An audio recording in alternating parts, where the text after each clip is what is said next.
Media को मुंहतोड़ जवाब देते हुए सुना होगा। सुना है ना? नाम समझ गए? समझ गए ना? एमआईएम में ऐसे ऐसे शेर हैं जिनकी चुटकियों में इन जालिमों की खिल्ली उड़ाना जानते हैं।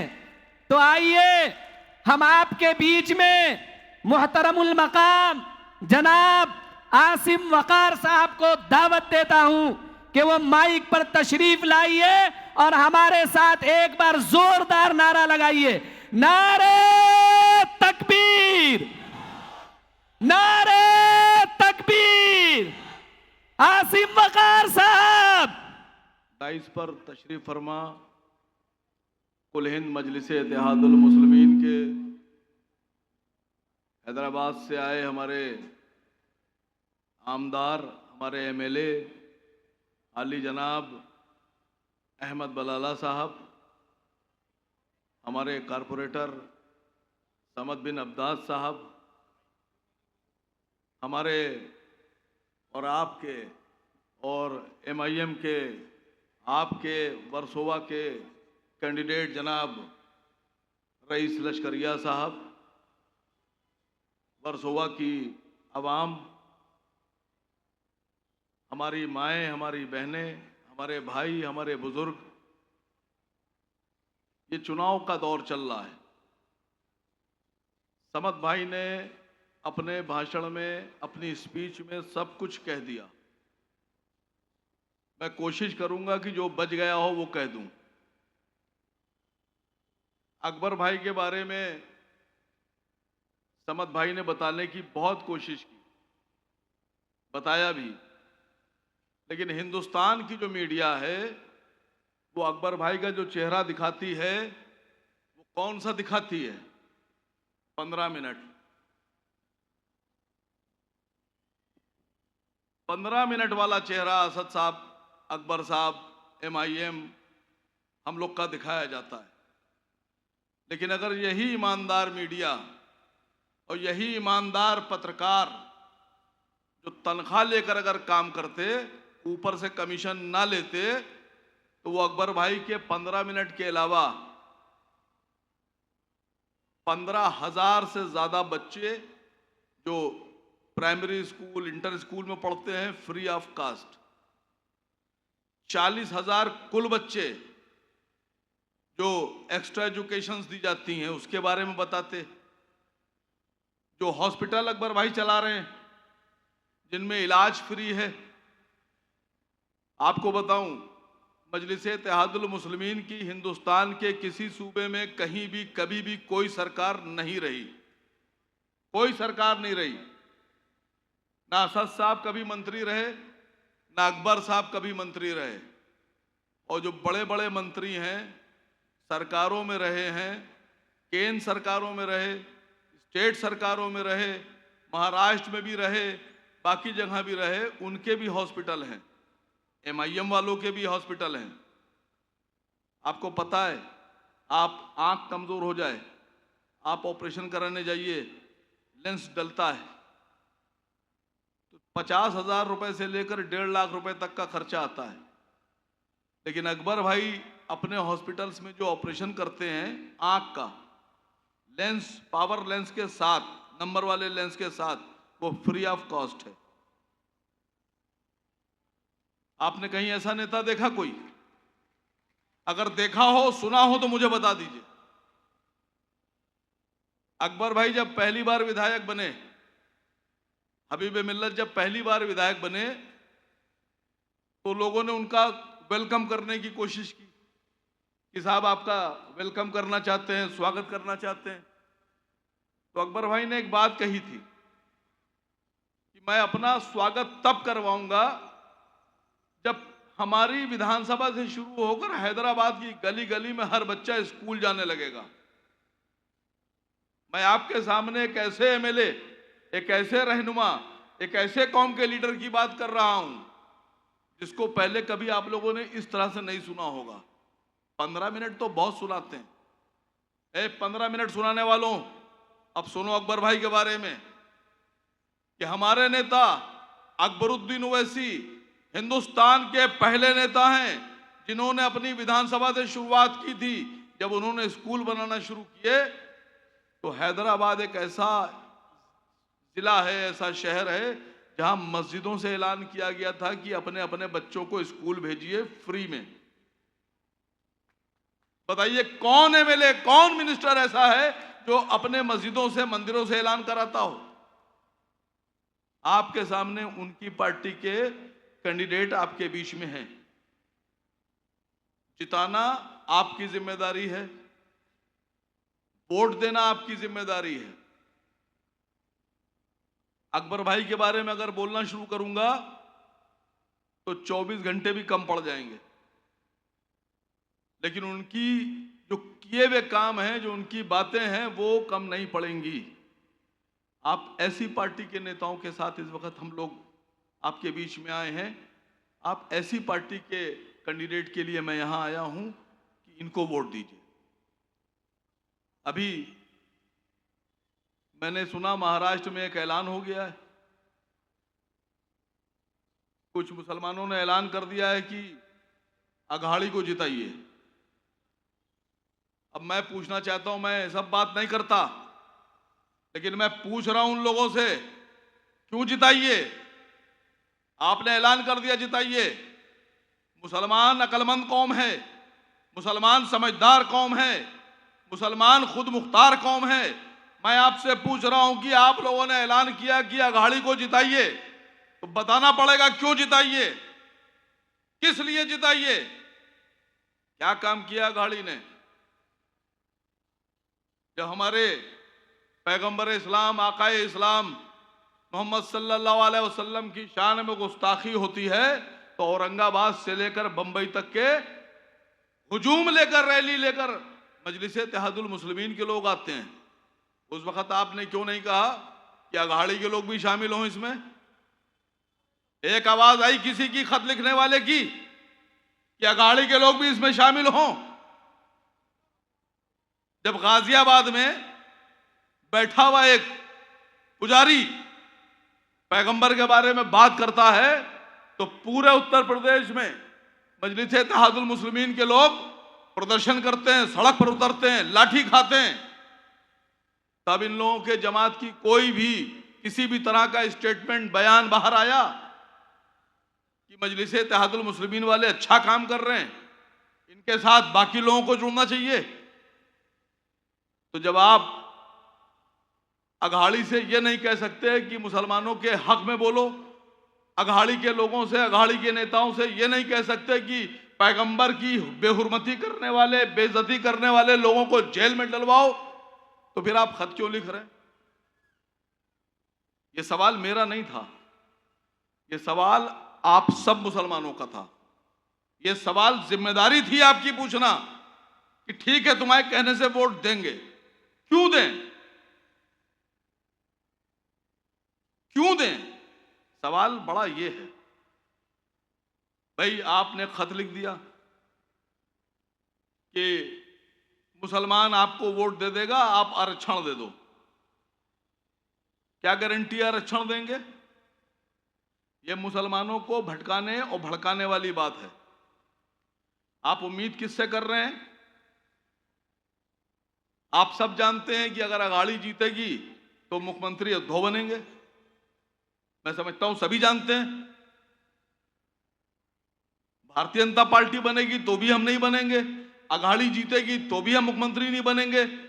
लेकिन ये बात आपको बता दें कि अगर आप लोगों ने रईस लश्करिया साहब का और एमआईएम के तमाम लोगों का साथ दिया तो इस बात की गारंटी लेके जा रहा हूं कि फिर आपके किसी विधायक के बिना सरकार नहीं बनेगी और असद साहब की मर्जी के बिना सरकार चलेगी नहीं। मैं अक्सर एक किस्सा सुनाता हूं, यहां भी सुनाई दे रहा हूं, वो जानबूझ के सुनाता हूं, आंख, दिमाग और जहन खोलने के लिए। बहुत गौर से सुनिएगा, नसीहत आमेज किस्सा है, ये इतिहास के पन्नों से है, सच्चा किस्सा है।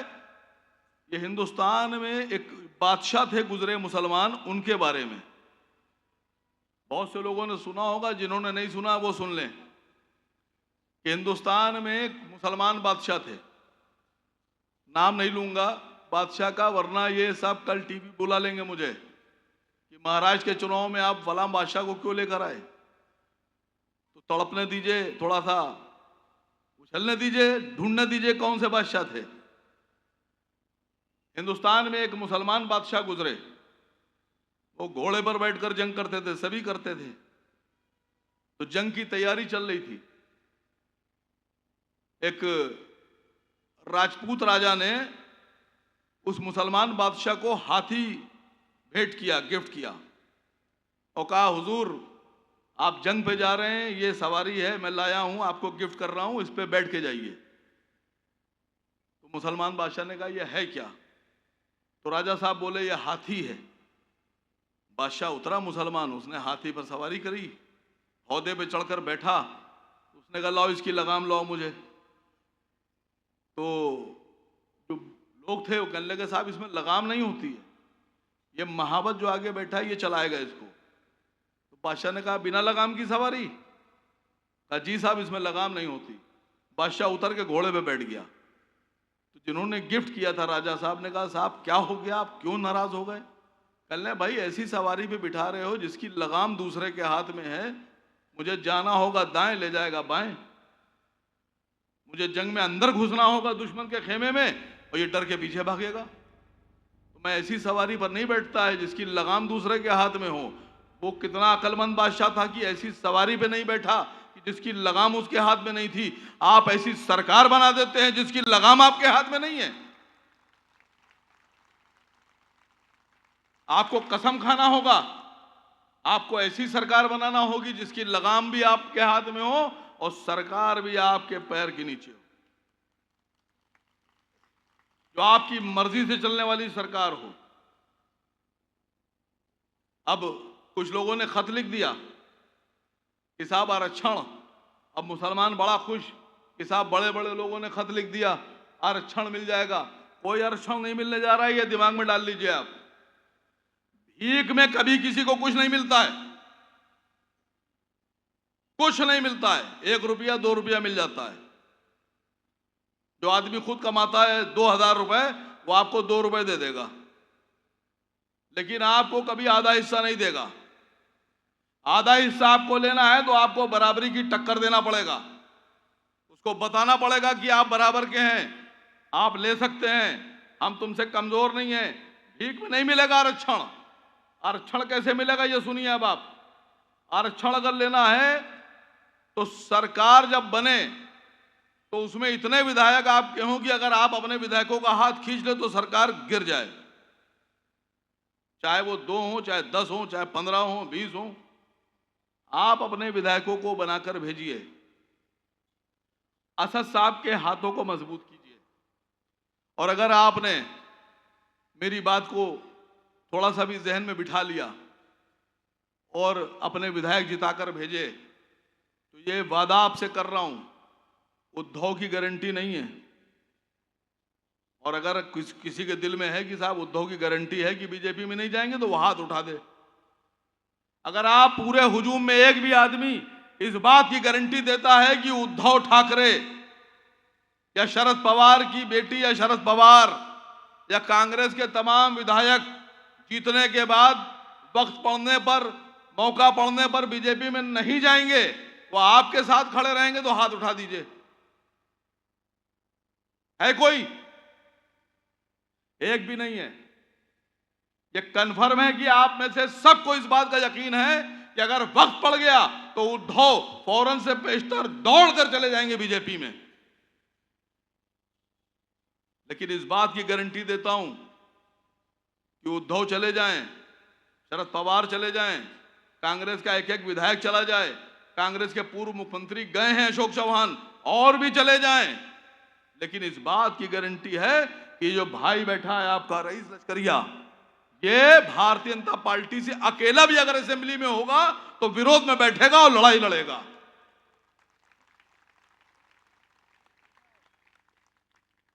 मैं इस बात का भी वचन देता हूं आप लोगों को कि सरकार बनेगी तो भले ही कोई बीजेपी के साथ चला जाए, कोई चला जाए, लेकिन यह वचन है मजलिस इत्तेहादुल मुस्लिमीन के एक छोटे से नेता का, इस आसिम वकार का, कि चाहे कोई सरकार बने, पूरी महाराष्ट्र का एक एक विधायक बीजेपी के खेमे में जाए, लेकिन असद साहब पूरी ताकत से, अकबर साहब पूरी ताकत से बीजेपी का विरोध करेंगे और करते रहेंगे।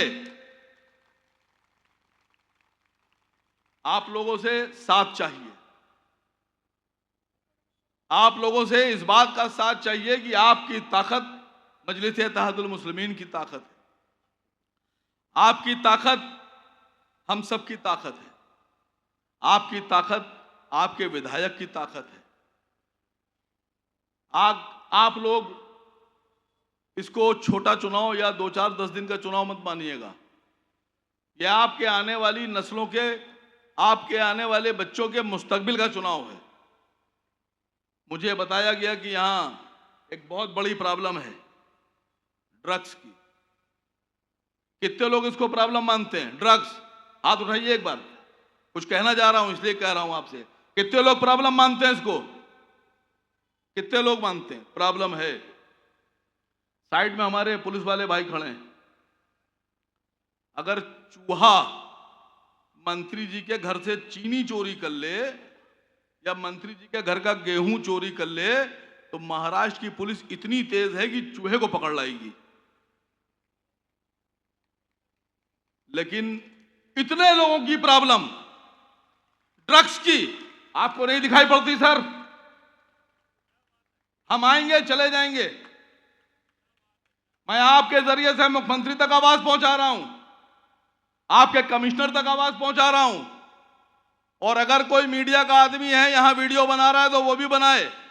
मैं आप लोगों से फिर कह रहा हूं, इधर देखिए भाई मेरे पुलिस वाले सब, क्या ड्रग्स प्रॉब्लम है? ड्रग्स खत्म होना चाहिए। कैसे खत्म होगी? विधायक बदलिए, ये विधायक बदलिए, और जब ये विधायक बदलेंगे तो विधायक की इतनी पावर होती है कि वो इनको भी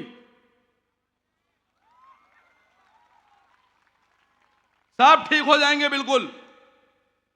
और अगर अपने बच्चों को आप ड्रग्स से आज़ादी दिलाना चाहते हैं, ड्रग्स माफिया से आज़ादी दिलाना चाहते हैं अपने इलाकों को, वो आप चाहते हैं कि आपके बच्चे पढ़ें लिखें अच्छे बने और पुलिस बने,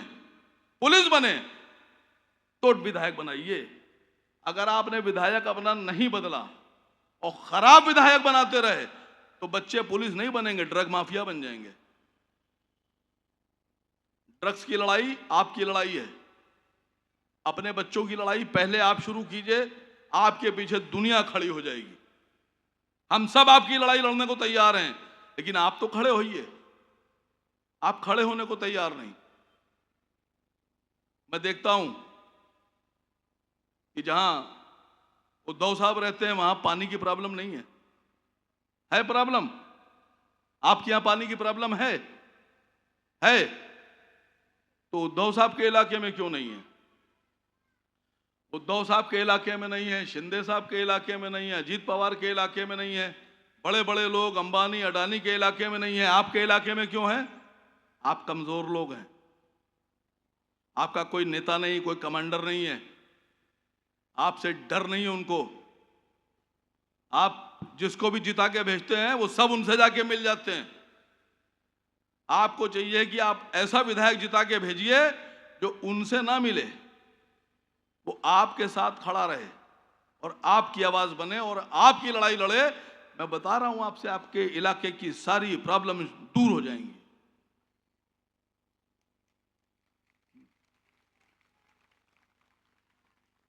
ये ताली तब बढ़िया लगेगी जब 23 तारीख को रईस लश्करिया साहब का नाम मैं टीवी पे सुनूंगा। अब यह आप लोगों के ऊपर है कि आप लोग टीवी पे रईस लश्करिया साहब का नाम सुनवाएंगे हमें या नहीं सुनवाएंगे? सुनवाएंगे? दिल से बोलिए। मैं एक बड़ी मजेदार बात बोलूं आपसे। एक साहब हैं, एक साहब क्या बहुत से साहब हैं, 20 रुपए का 15 रुपए का खाना बांटेंगे और धर्म के ठेकेदार बन जाएंगे कि साहब नारा लगाओ तो नारा लगाओ तो खाना देंगे। अरे रख लो अपना खाना अपने पास, तुम्हारे बीवी बच्चों को काम आएगा, तुम्हारा खाना नहीं चाहिए। मुसलमान का दिल बहुत बड़ा है। हमारे पैगंबर की हम लोगों को एक सीख है। हमारे पैगंबर ने हम सबको सिखाया है कि अपने पड़ोस में जाकर देखो, अगर तुम्हारा पड़ोसी भूखा है तो पहले उसको खाना खिलाओ, बाद में खुद खाओ। पड़ोसी का धर्म मत देखो, कोई भी धर्म का हो, किसी मजहब का हो। तुम्हारा भाई अगर तुमसे दूर रहता है और तुम्हारा पड़ोसी गैर मुस्लिम है और तुम्हारे करीब में रहता है, तो पड़ोसी का पेट पहले भरो, भाई का पेट बाद में भर देना। यह है इस्लाम।